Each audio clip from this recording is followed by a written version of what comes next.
Здравия. Для начала поговорим про тайминги и почему они растут от поколения к поколению. Ведь чем меньше тайминги, тем лучше. Но новые поколения памяти все равно быстрее. А дело тут в том, что производители процессора делают шину и модуль работы с памятью все большей частотой. То есть частота опроса ячеек памяти возрастает. Но весь этот процесс упирается в физические возможности ячеек на чтение и запись. Соответственно, опросов больше, тайминги больше. Но за счет частоты время операций сокращается. Плюс вторичные тайминги есть, которые больше решают, чем на прошлом поколении. И прочая чушь, которую обывателю знать не следует. Что касается разгона памяти, не майтесь фигней. Должно повести с чипами, и они должны быть специальных серий. И даже при этом часто можно увидеть результат прироста в 1-3%. Но геморроя с 10-этажный дом. Просто втыкаете профиль и забываете.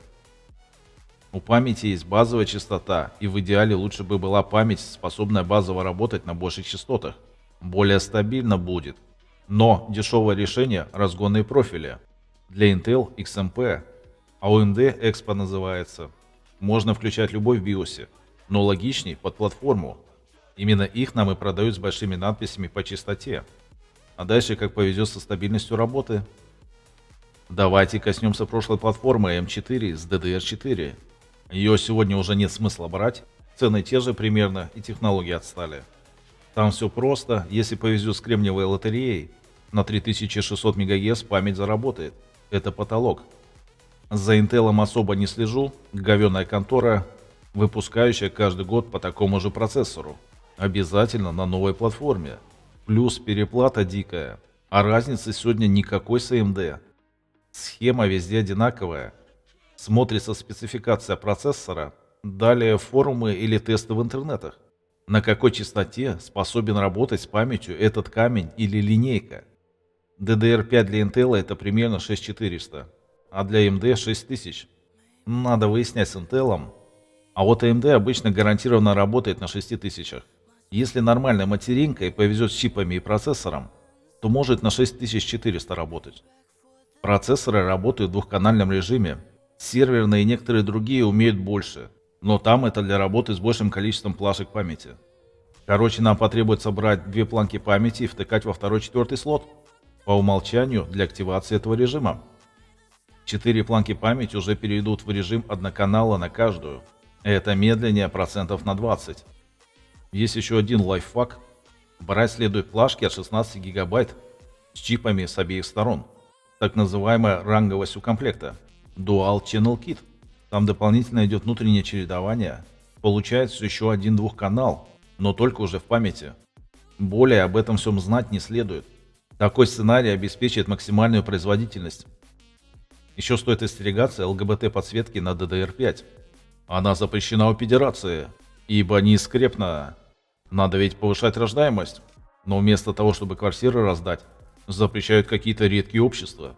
Дай бог, что там хотя бы 100 участников набралось. И то, они 100 пудов все депутаты. Все же видели ролик лет 5 назад, как депутат из «Едим Россию» укреплял вертикаль власти ртом.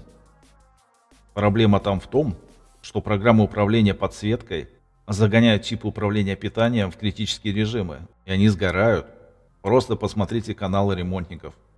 На DDR5 эти микросхемы теперь на самой плашке памяти находятся. Особенно этим страдают изделия из подвалов чайные. Они умеют экономить там, где не следует. Я сторонник нормальных брендов. Понятно, что подвалы чайные чипы памяти сами не производят. Их всего 3 на сегодня. Samsung, Micron и Hynix. Но вот остальной обвес и качество пайки могут вызывать вопросы. А риски короче. Берите без ЛГБТшных штучек. Так что ищем память без подсветки. 2 модуля минимум по 16 гигов с минимальными таймингами. Они могут дать разницу в 3-9%. Но там также вопрос с настройками может быть. Проще на профиле ехать. Есть еще всякие подвалы чайные, типа кингбангов, с интересными таймингами. Но там всегда риск. Если денег не жалко на эксперимент, то можно пробовать. 32 гигабайта в сумме хватит за глаза для большинства задач. Даже 16 хватит.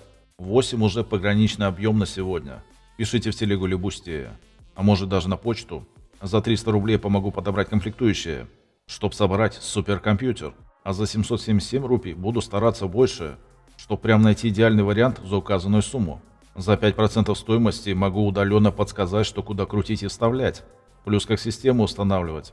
Всем добра, здоровья, процветания и денег.